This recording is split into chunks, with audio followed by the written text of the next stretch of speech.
ago, when my daughter left to attend a gap year program in New Zealand, I found myself with some extra time and some space to breathe. And in that season, I sat with the Lord and regularly asked him, "Now what, Lord? Now what?" And what he eventually impressed upon my heart was this: "You are a fighter." "Okay, Lord, fight for what?" And from there, a prayer was formed. "Lord, if I am a fighter, then give me something to fight for." This is where my journey with human trafficking began. Within weeks of that word from God, I watched a documentary where I learned that women in prostitution and those in the porn industry were not choosing that life. It was being imposed on them by some abuse of power. And if there is anything that I hate in life, it is those who use their power to abuse. And I learned that that's what human trafficking is. It is the heartless and horrific abuse of power. I was disturbed to the core, but I was also grateful that the Lord opened my eyes to this atrocity of selling a human being for personal gain. Deeply moved, go back. Oh, sorry. Deeply moved, I picked up my sword and joined the battle. Perhaps you've heard the phrase that God takes your mess and he makes it a message. And I love that God wastes nothing, even the darkest parts of our lives. When I began ministering to women on the streets stuck in prostitution, I came to realize that some of the harmful events of my own young life gave me great insight and great empathy for them. At the age of 9 and into my teens, I was the victim of 2 perpetrators who took advantage of my innocence, not only harming me with sexual abuse, but with the lies that I believed as a result. This is all you're good for. This is the only way you're going to get your needs met and get attention.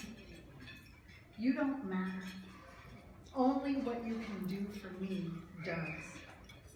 And I lived out of that false identity for years, and that left me susceptible to others who would take advantage of me. Now, I had been a part of the human trafficking fight for several years when I had a light bulb moment around this idea of consent versus coercion. So consent, we understand, we're saying yes. Coercion involves the use of intimidation, psychological persuasions, and strong-arm tactics. It's getting somebody to do something against their will and then believe that it is their choice. That revelation led me to see that someone I had trusted as a young adult had in fact exploited me. He groomed me with his lavish attention and loving words and his charming disposition. He told me the things that I wanted to hear. He leveraged my hungry heart for his personal gain. I did not want to do what I was doing. I just wanted someone to love me, take care of me, and to fill the ache that was inside.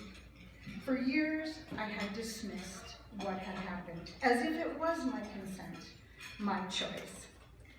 But with new insight, I could clearly see his coercion and the manipulation with the intent to draw me in and use me for his self-serving purposes. I had heard some version of this same tragic story over and over with the women that I have met stuck in the life. I first spotted her while doing street outreach. It had been a hot day, and still in the evening, heat radiated from the pavement. I reached out to hand her a bottle of water, and as if I was invisible, she walked right on by, giving me no notice. And this went on for several weeks, and then one day she stopped. And while our conversation was brief, I sensed that JC began to trust me. Soon we started meeting in coffee shops and talking on the phone, and little by little, she opened up. She had been on the street since she was 13 years years old. She lived with her now trafficker and her young daughter. Friday morning, she would pack her bags and she would be dropped off at the local motel to begin her work week. She had a financial quota to meet, plus she needed to pay the hotel cost, her food, and for the internet ads that she needed to place to drum up business. Her clients, judges, cops, political figures, family men, and an assortment of others. Tuesday was her favorite day because she got to go home to be with her daughter and to get some much needed rest. This was the pattern of her life, week after week, month after month, for years.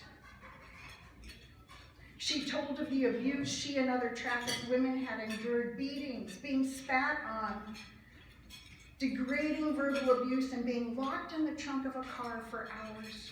There are the rapes and the emotional torment, the cigarette burns and the ice baths, the withholding of necessities and being thrown in a gross basement for days with no clothes, no food, no water. Abuse that we cannot fathom, simply for expressing a need or not complying with the trafficker's smallest need.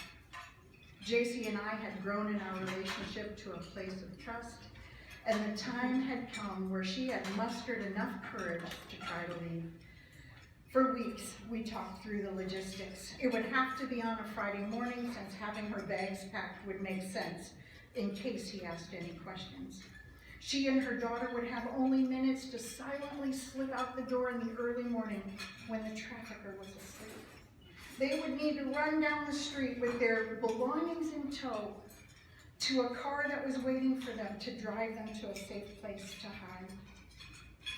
When the day arrived, throughout the wee hours of the morning, she and I stayed connected on the phone, quietly praying, talking about her fears and possible pitfalls. I was on my knees begging the Lord for her deliverance. And I encouraged and reminded her that she was not alone. I wasn't going anywhere, and God was with her. At the age of 22, this precious woman finally made it out.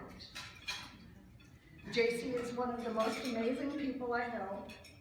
She has strength and perseverance, and she has fought hard to reclaim her life. And she's succeeding, she's doing it.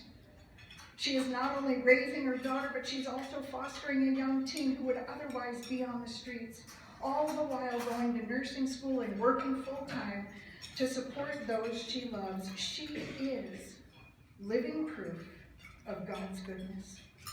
Just like the incredible women that we walk alongside at Redeem and Restore, who are proof too. God has pulled them out of the miry muck. They have endured so much. They have had to fight to survive, persevere through pain. And now, step by step, they are moving from victim to victor. From shattered, and I do mean shattered, to shining.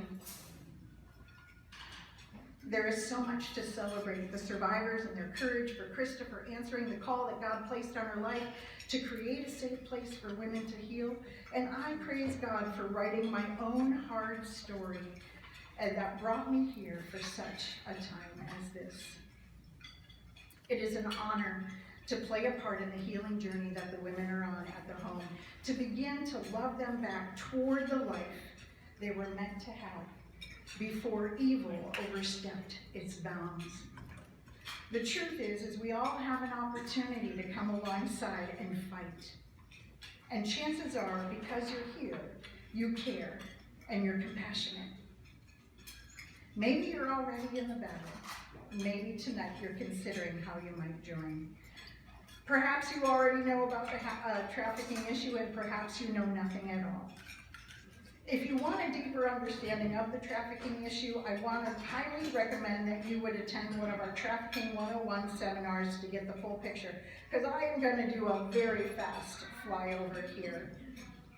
There are two kinds of trafficking, labor and sex, but for this evening we will solely focus on sex trafficking, and you can see a definition on the screen. It happens all over the globe, all over the United States, and it's happening right here in Wisconsin. In our cities, our towns, and our neighborhoods. It's literally happening all around us, if we have eyes to see. It is so easy to overlook it in the busyness of life, to miss the clear signs that are sometimes in plain sight. This summer, I reported a suspicious man with 2 young girls. My gut told me what was happening, less than a mile from my home in Brookfield. It's hard to believe that it's still happening, but it is, or that it is really happening. And as long as there is an appetite from users who will pay money to abuse and objectify other human beings for their own sexual satisfaction, it will continue. The problem will not go away. As long as there is a demand, there will be traffickers who will meet the demand with a supply. So who are the victims? Well, the key word here is vulnerability. Those who are vulnerable due to financial need, homelessness, being a runaway, drug use, mental health issues, and those who have a history of any kind of abuse, which leads to a shame-based identity, lack of confidence, and an emptiness that longs to be filled. That was my story. DePaul University in Chicago did a study years ago and found that 95% of women in prostitution have sexual abuse in their childhood. Sexual abuse is a priming event that easily leads to vulnerability. Victims are mostly women and girls, but boys also can be targeted. Another big factor is the younger a person is, the more they lack the maturity skills that they need to discern the manipulation. The average age a person enters prostitution is 13. And you might remember that that was JC's age when her nightmare began. So let's quickly talk about the trafficker. Simply put, they are bottom line business people with absolutely no respect or value for the lives that they exploit and destroy for their own financial gain and their own narcissistic need for power. They are predatory in identifying potential victims and grooming them with the intent to exploit. I once read a book called Girls Like Us. The author had done an interview with an ex-trafficker, and he talked about when he would go looking for victims at the mall, and he would say to a girl, he'd give her a compliment, and if she looked him in the eye and said thank you, he kept on walking. But if he gave a compliment to a young gal and she blushed or she scuffled her feet or looked down to the floor, he knew that he had something to work with. And his next move was to begin to groom the victim. Grooming is a process of psychological manipulation used to gain the victim's trust, build emotional connection, and sell them a dream, which they often do with alarming ease. In fact, this is the most common way that adults and children are drawn into human trafficking. Abductions occur less than 4% of the time, according to recent studies. And many victims are often lured by someone they know and trust, including family members, good friends, romantic partners.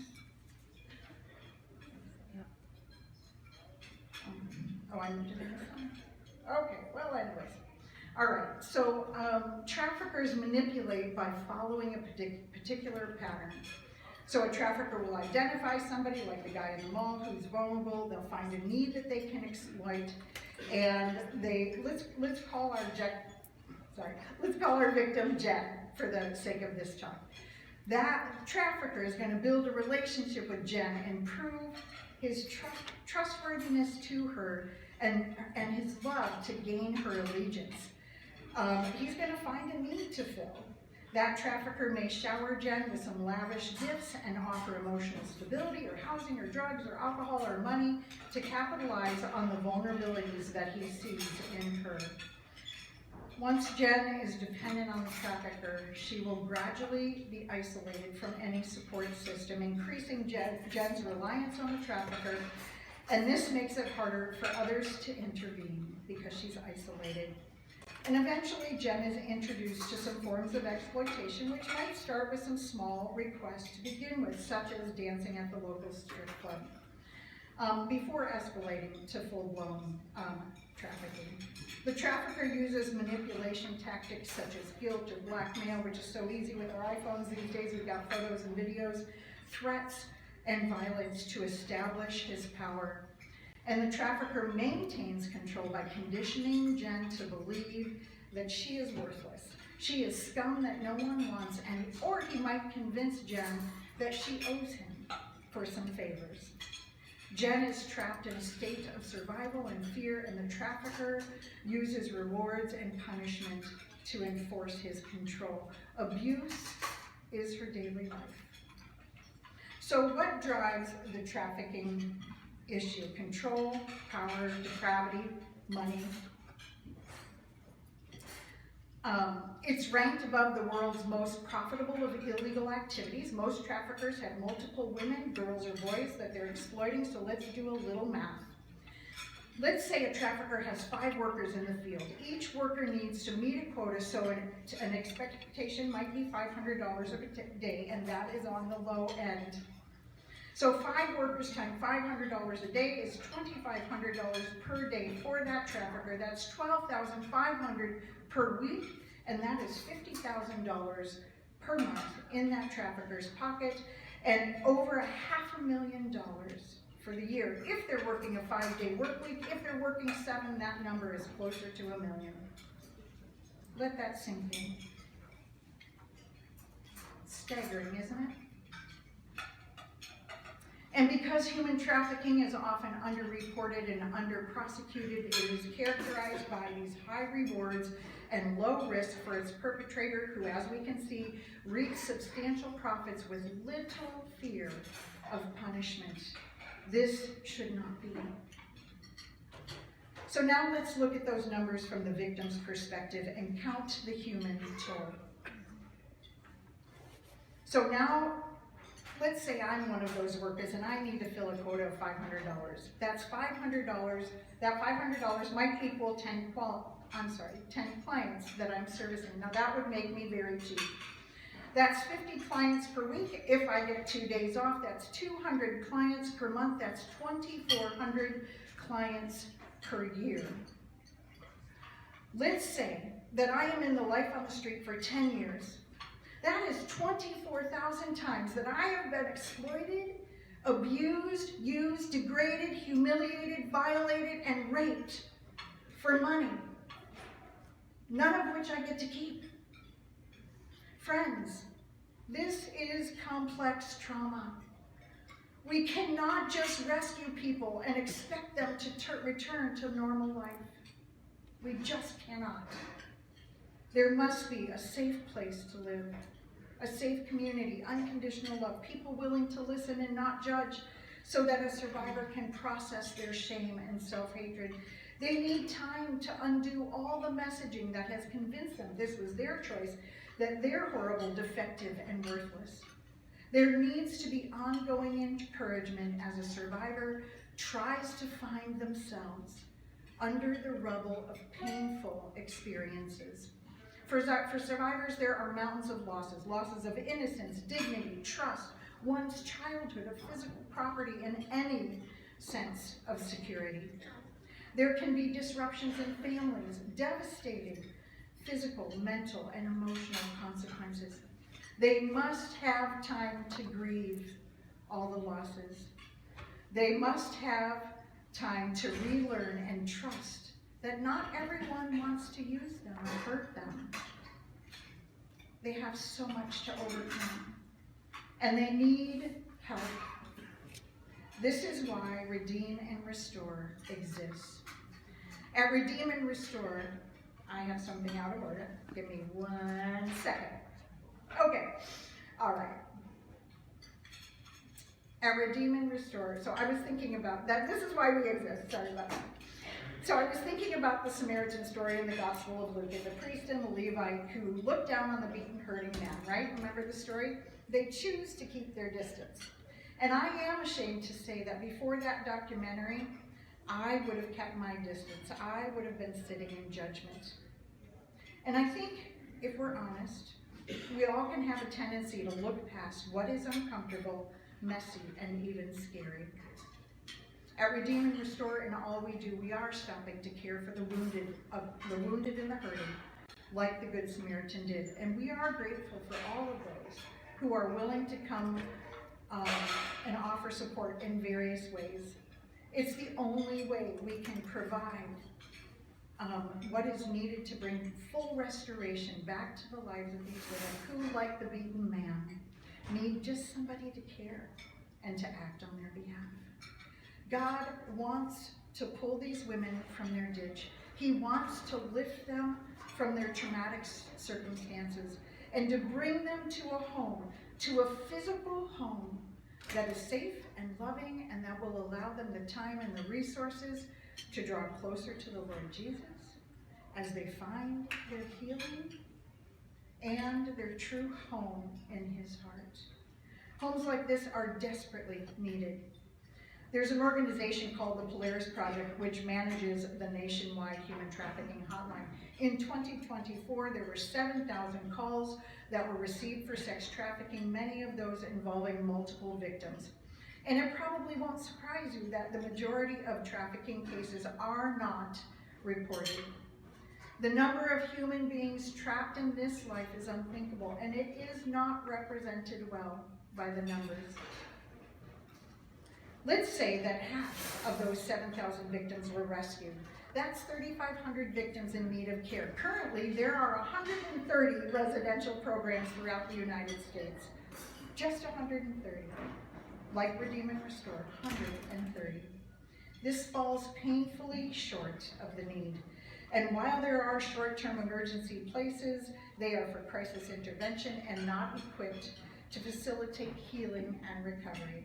The problem is big, the needs are overwhelming, and certainly no one could solve it all by themselves. But we all can do something. We all can bring something. Together we can make a difference to the dear women who God brings to our door. It's not just about Krista or me or the staff or other mentors who work at the home. This is about what we are all called to do together with the Lord. He is doing his part. We are doing our part. The women are doing their part. Perhaps the time has come for you to pick up your own sword as we battle on to snatch back lives from the very clutches of evil. We have a home, but this isn't about a house. It's about redeeming hearts and sweet souls that deserved better. They deserved better. It's about joining God in restoring them to who they were meant to be before the enemy sank their teeth in. And I want you to know that Krista and all of us at the Redeemed Home, we are not modern-day heroes with special superpowers. We are just ordinary folk showing up with sacrificial love and the compassion of Christ. We are loving out of the love we ourselves have received from our generous God. And Quinn Loftus says it this way: there is no greater power than sacrificial love. It can destroy the strongest of enemies, pierce the darkest of nights, and heal the most damaged of hearts. My prayer tonight is that you will be moved to pick up your sword, to fight with us against this outright evil of human trafficking. Will you risk love and join us? Will you sacrifice something? Time, money, talent, prayers, to help this movement of healing and hope. I know that Redeem and Restore will be successful in its mission of healing hearts because God is love. We are showing up with that love. And love, my friends, never fails. Thank you for your attention.